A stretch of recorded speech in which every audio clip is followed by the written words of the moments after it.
আসসালামু আলাইকুম। আশা করি সবাই ভালো আছেন।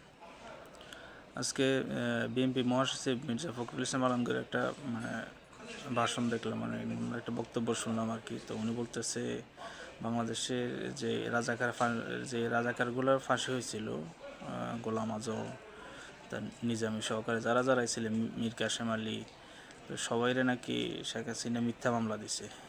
মিথ্যা মামলা দেওয়া মানে হলো কি, তারা রাজাকার ছিল না, তাদেরকে রাজাকার বলে তাদেরকে মিথ্যা মামলা দিয়ে তাদেরকে ফাঁসিতে ঝুলাইছে। তো এইটা যে উনি বলছেন, আমি বুঝি না উনি কি কি বুঝে বলছেন।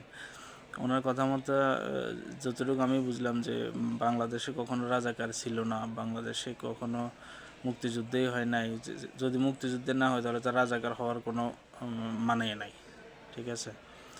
তো আমরা অতীত ইতিহাস যেটা আমরা শুনে আসছি যে মির্জা ফখরুলের বাপ যে হ্যাঁ ছিল রাজাকার।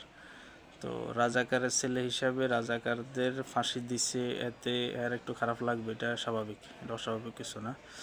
তবে এটা আমরা আসলে আশা করি না, ঠিক আছে। আমরা বিএনপিকে সবসময় মুক্তিযুদ্ধের পক্ষের শক্তি এরকম কিছু আশা করছি। তো উনি কীভাবে কোত্থেকে এই জিনিস ফয়দা করলো যে নিজামী, কাশেম আলী, আরও যারা যারা ছিল তারা রাজাকার না, তাদেরকে হাসিনা মিথ্যা মামলা দিছে, ঠিক আছে।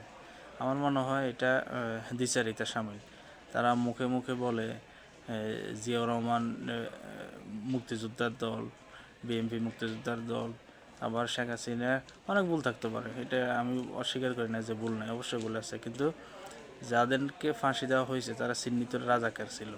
তাদেরকে এখন ভোটের জন্য বা ক্ষমতার লড়াইয়ের জন্য এখন আপনি স্বীকৃত যারা রাজাকার আলবদর আলসাম ছিল তাদেরকে আপনি বলছেন যে তাদেরকে ফাঁসি নাকি মিথ্যা মামলার ফাঁসি দিছে।